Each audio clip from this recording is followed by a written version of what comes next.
go. My last two, I think, are probably up there for top positions as far as like heels go. I'm gonna go with a lady that started out as sweet, innocent, lovable, caring. Well, then once she went the heel route, she became probably one of the biggest, baddest, most despised heels there's ever been as far as female heels go.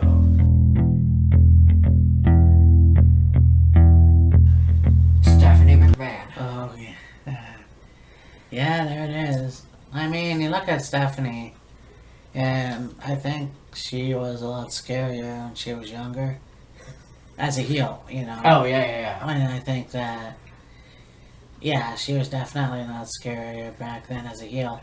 When she came out, it's like she was the sweet, innocent daughter of Vince.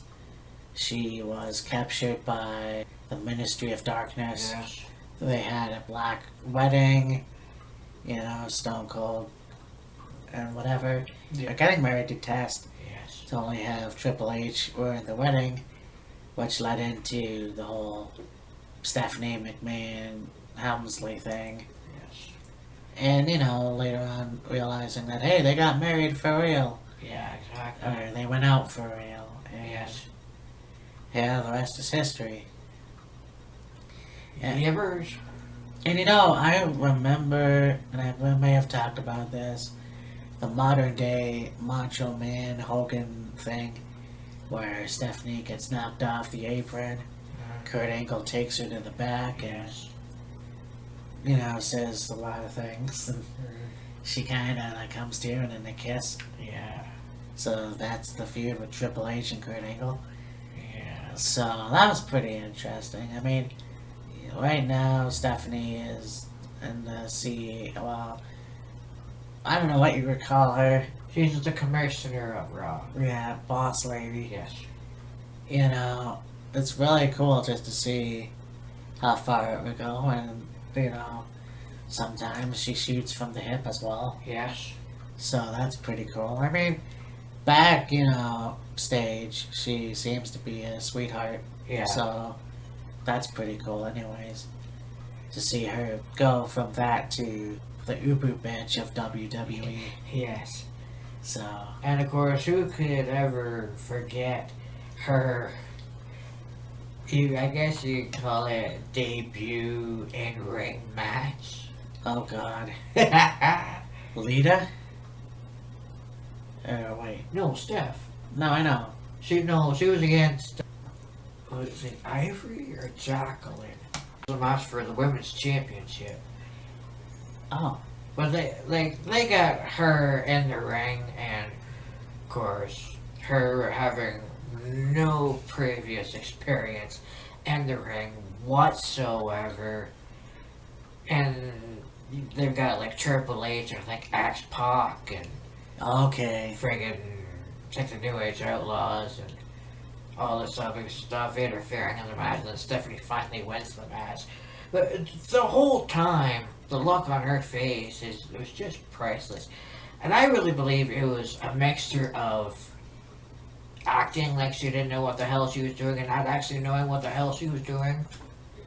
Well, the thing, I think, I remember now, Lita took the title back. Or took the title from Stephanie. Yeah. It was like August of 2000, and I remember watching that in Sick Kids when I had. But that doesn't matter. No. But yeah, Kia. So yeah, Stephanie McMahon definitely one of the best heels, and you know, who knows what'll happen in the future? Who will buy the company, or who will own the company at that time? But there it is. Well, last heel for me that I want to really touch on is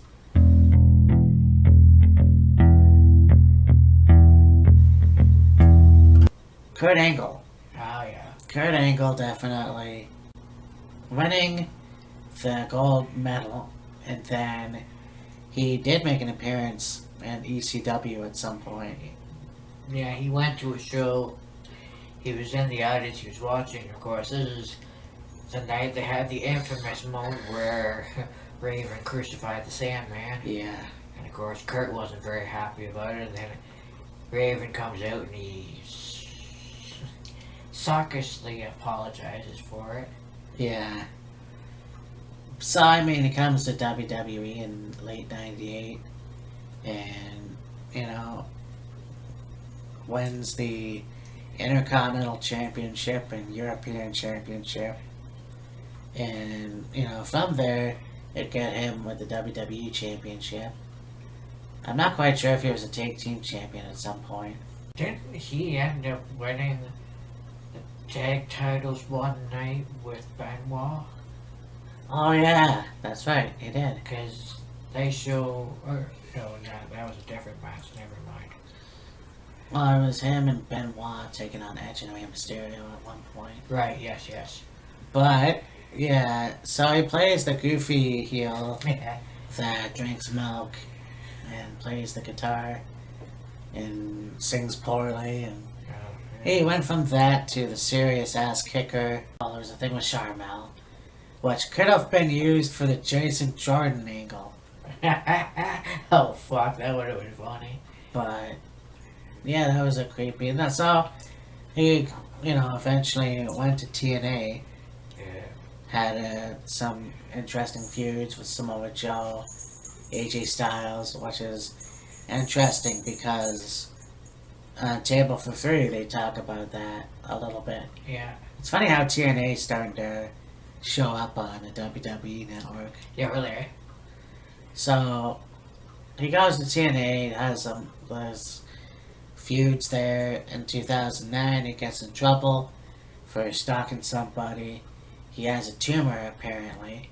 He looked a bit off that year anyways. Yeah. So, yeah, stays at TNA for a while. And then last year, he gets inducted into... He gets brought back to WWE so he could be inducted into the WWE. WWE Hall of Fame. Yeah, the WWE Hall of Fame. So, but not only is... He's one of the few guys, and I think there's only like 4 or 5 of them, that are both TNA Hall of Famers and WWE Hall of Famers. Yeah. So that's cool. Yeah, you got Kurt Angle, you got Sting, you got the Dudleys. Huh.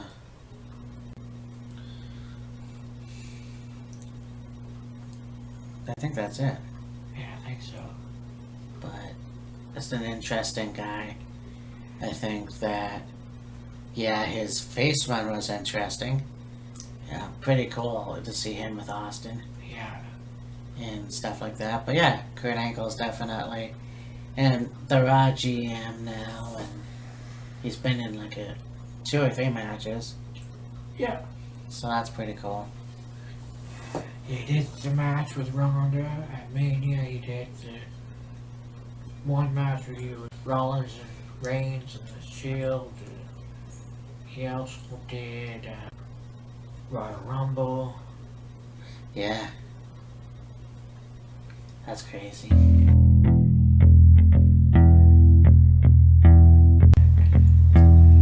And lastly for me is a guy that you could say is probably one of the baddest, meanest, nastiest, maybe a little bit dirtiest heels there's ever been. Certainly one of those guys that there are points where you could, or you admire him, you respect him, you take a liking to him, but for the most part, you just absolutely hate his stinking guts. And what would the sins of the daughter be without the sins of the father? Of course, I'm talking about the one and only chairman of the board, Mr. Vincent Kennedy McMahon. Oh, yeah. You know, I was watching something today, and it had Vince McMahon, and I think his top 5 times he broke character. Mm. It was pretty interesting. Yeah. He seems like a pretty nice guy in reality. Oh, yeah. I mean, he sure still is. has that competitive edge, but, Yeah. you know, it's one of those guys that you look at the company and you think that it's gone downhill, and who knows what happened there. I think, you know, it can't all be Vince's fault. I mean, No. you got writers there that pretty much don't chip in and say, look, we gotta cut this part out that's lame. Yeah.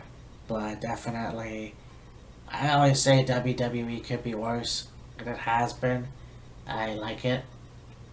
But, you know, there's definitely some years that really are better. And I think that Vince, I don't know if you want to blame him or not, but I mean, he's the guy that creates it. And if you don't like the product, then don't fucking watch it. You Yeah, know? exactly. But this guy definitely, you know, did it old school, going and searching out films and, you know, with the projector and making matches and taking it from his father later and just making it his own creation. Yeah. You know, there's a big argument with pro wrestling versus sports entertainment. Well, he says pro wrestling is what my dad did. Yeah. I want to be more for entertainment. Well, that's all fine and good, but at the end of the day, it's a wrestling company. True. So now we're gonna go on to the face. For me, is gonna be the one and only, the man that was the longest WWE champion. Well, WWF champion. Mr. Bruno Sammartino. And what a guy, you know. You talk about why he left. You know, he wasn't happy with the way the company was going, you know.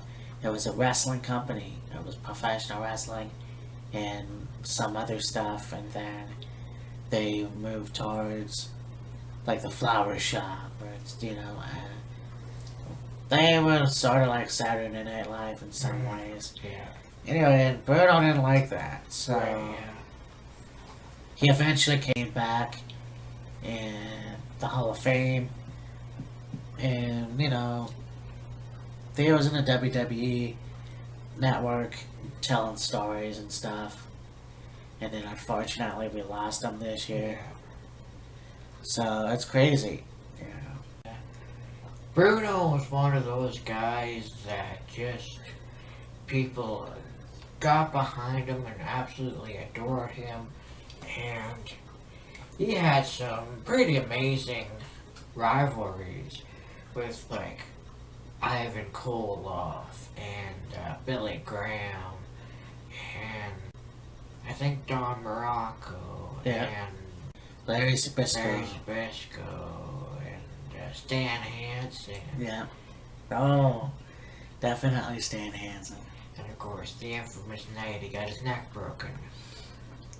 Yeah, the way those doctors were back then didn't look like it supported his neck at all. Yeah.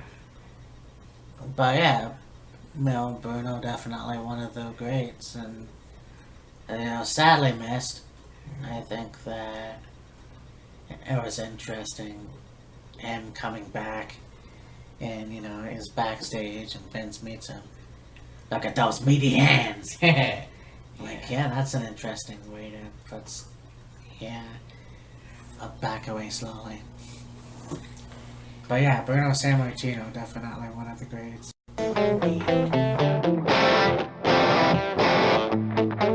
So from there, let's go on to a man that I idolized as a child. Of course, I go back and I think that, yeah, he definitely makes a lot of mistakes running his mouth about stuff. But, I mean, opinions are like assholes. Everybody's got one. The best there is, the best there was, the best there ever will be. The Hitman. Bret the Hitman Hart. Yeah. You know, looking back, I think there's a guy that definitely was one of the best technical wrestlers throughout his career, and I think when I was a kid, I didn't even know he was a Canadian. Really? No, Jeremy had to tell me that. Your brother had to tell you that Bret was Canadian? Oh yeah, because I didn't look it up. You know, I was just a kid, so I'm watching the show. I don't pay attention to where they're from. Oh. So, yeah, looking at magazines and shit. So I'm going, Jeremy's like, hey, you know, he's Canadian, right? I'm like, oh, that's cool. Whoa. Well, it's like I didn't even know that Owen was his brother. So that was weird too, but... You would think that you would have known that he was Canadian, maybe, if you didn't see it, but at least would have known about the Calgary Stampede Wrestling, and that's where basically Bret got his start with his dad. Oh yeah, I mean, through the years I realized that, but there's a guy who definitely graduated the dungeon. He was one of the best at Stampede and won some titles there. Going to WWE, winning the WWE Intercontinental title, the tag team titles, the WWE title. And his other run when he came back after all those years. Well, yeah, absolutely. The US title, which... Okay, he won that in WCW. Don't mind me. Okay. Carry on. But yeah, you know, that's kind of those minor things. Bret Hart definitely one of my favorites, and you know, it's because of him that I love the color pink. Yeah, for sure. And you know, pink and black definitely is gonna be one of the greatest wrestlers of all time. I already said that. And it's funny, all the best technical wrestlers are mostly Canadian. Yeah, really. You wouldn't necessarily think that, but it's more or less true. I mean, Bret, Jericho, Lance Storm, Chris Benoit, Benoit. Owen Hart. The list goes on. Yeah. What Oh yeah. The Bret Hart shades. What the fuck.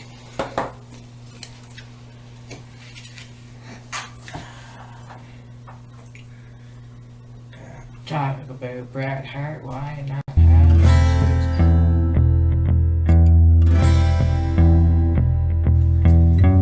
Alright, so we're just about finished. Yep. We're just gonna talk about wrestlers who are both better heels and faces. Yeah. So none better to talk about first than the Rated R Superstar Edge. On this day, I see clearly Everything has come to light. And the flames and the broken dreams and the leave it all behind. Yeah, you know, starting his career with, you know, Christian and going across this frozen lake in Canada and Sexton Castle. Oh, yeah. All these things, you know. But yeah, Edge, definitely a long-time WWE fan, becoming a guy that, you know, again, a Triple Crown champion. You got Intercontinental, Tag Team, of course, WWE champion. Fuck, this guy, it's done it all, you know. And Oh, yeah. I think that, you know, was one of the great wrestlers that unfortunately got his wrestling career cut short due to injury. Yeah. You know, with all the technology today, you would think, hey, maybe one day he'll be back. But, you know what, who knows? Although he seems to be pretty successful with his post wrestling career, you Yeah. say? Well, hell, Being on Vikings. oh yeah, for sure. I mean, if you're living on a mountain with your kids and your dogs, it's Your gotta wife. be fun. And your wife, of course, Beth Phoenix. And a bunch of dogs. But yeah, you know, Edge was one of those classic heels. You know, he started off as a face and did a really good job there, but The Brood. doing the Brood, he was a heel there with Christian and Gangrel. And then, you know, Edge and Christian took off.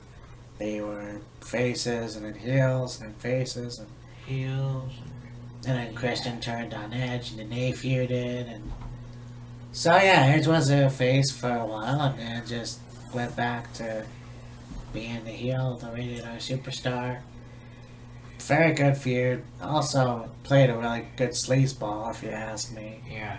But definitely one of the best guys out there. And, you know, my brother met him back then in WrestleMania 18. Right. It was pretty cool. Yeah. But yeah, there it is. So we're gonna go from there. I actually forgot to mention this guy. But well, what better time is now? Yeah. He is one of the guys that won the Intercontinental Championship from Macho Man Randy Savage. One of the biggest, best Intercontinental title matches ever. Ricky the Dragon Steamboat. And, WrestleMania 3.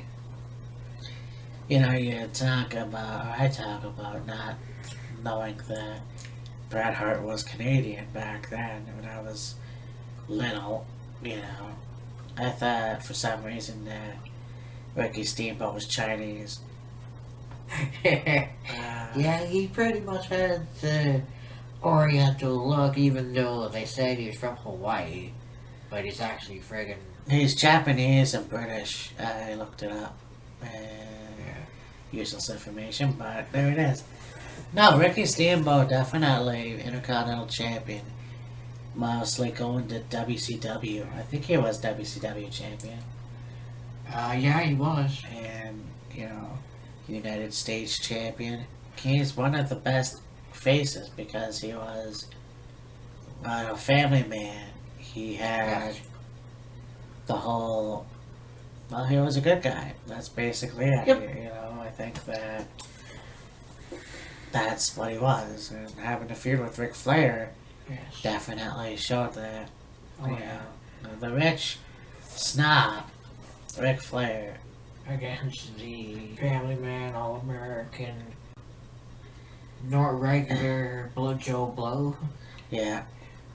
But I guess while we're at it,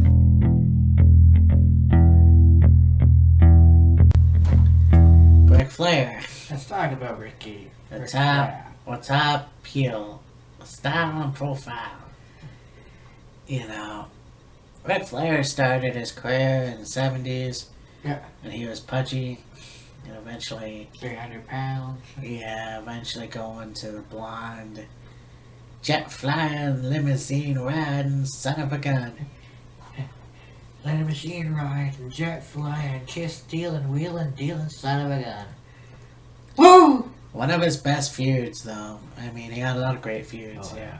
Fritz Von Erich, you know, Ricky Steamboat. I think, you know, one of the best feuds that I can remember is when I started watching wrestling. It was Randy Savage. Yeah, that was pretty good. And, of course, this guy definitely, you know, you look at the one thing that really pissed me off was, so he retires from wrestling in 2008, and this was kind of like, I'm watching the retirement party or whatever. This was like right, you know, a few weeks after my grandpa died, so it was a little emotional. Another end of an era thing, and Yeah. like later, or a few months later, fucks off to TNA. See him getting out of the car, and I think it was an Impact, and it's like, huh, interesting. So, he got his feud with Mick Foley, and they hated each other, man. Oh, no joke. Jesus Christ. But that guy, so, I mean, Ric Flair definitely one of the best heels. I mean, he plays that rich Rolex watches and expensive suits and just flaunts it in your face. Yeah. You know. And of course, who could ever forget the Four Horsemen? Oh, jeez, yeah. Yeah. You know, earlier I said that Ricky Steamboat was Rick Rude's most memorable rival. I'd say one of Ric Flair's most consistent and remembered rivals is Ricky Steamboat. Yes. But I mean, you know, you got Ricky Steamboat, you got Sting, you got Dusty Rhodes, you got Harley Race. Like you said, Macho Man Randy Savage, Kurt Hennig, Bret Hart. Yeah, and then later on, Shawn Michaels, Yes. Undertaker, you know. Cena. No, he never fought Cena. Oh. It was one of the wrestlers that he never faced. Meh. He faced everybody else. But we're gonna go from there, a guy that, you know, the face, heel dynamic. Yeah. He played a really good heel. He plays a really good heel. Yes. You know, when he was in D-Generation X, of course, his version of it was pretty awesome. Yeah, he was a face, but he was also really dirty-minded, but that's my kind of person. Yeah. Paul Levesque, Hunter Hearst Helmsley, Helmsley, terrorizing Triple H. Triple H. You know, Jean Paul Levesque. yes. You know, this guy definitely is, you know, when he says he's the game, it's pretty much true. It's the truth. You know, this guy has done it all. You know, yeah, it's hard to forget. He started in WWE in late '95 as Hunter Hearst Helmsley. And Yes. I remember the vignettes Yeah. and thinking, yeah, this is interesting. I don't know if I saw too many matches at that time. But, you know, you go from there, you see that, and his, you know, feud with Mark Marrow and Gold Dust, you know, and then, you know, going and teaming with Shawn Michaels and the DX, and it grows from there and into the game, you know, and now the CEO, and it's like, this guy has pretty much done it all, and he's Oh, yeah. Triple Crown champion. Well, no, not Triple Crown. He's the Grand Slam, if you want to include the European title. Oh, yeah, yes. So, I mean, this guy definitely deserves that. I know that a lot of people don't like him because of his ego, and I can definitely say, yeah, that plays a huge part. I mean, I think that the thing with the match with Booker T could have been a lot better Yeah. in WrestleMania 19, but I'll save that rant for another time. Yeah. Yep. But yeah, Triple H for sure. And of course, who could ever forget when he came in as Hunter Hearst Helmsley? He had the, I don't know what you call it. I call it the Drink Milk Love Life song. Oh yeah. Yeah, that was pretty cool. You know, when he come down with all these women, including Sable, Right, yes. and eventually China. Then we go on to a man that needs no introduction. Then we go on now to a man who is the best in the world at what he does. He went from the ever, and I mean ever, Be the same Again. to the list, Yeah. to stupid idiot, Yeah. American-born, Canadian-raised Y2J. Chris Jericho. And you look at it, you know, I say I would have put him as a heel instead of an in-betweener, but, you know, you look at it, WCW, he was kind of both. Yeah. WWE, definitely kind of both. I mean, Yeah. he came in as a heel, and then, you know, his thing with China, and then a face, you know, multiple-time Intercontinental Champion. I think it's what? Jericho has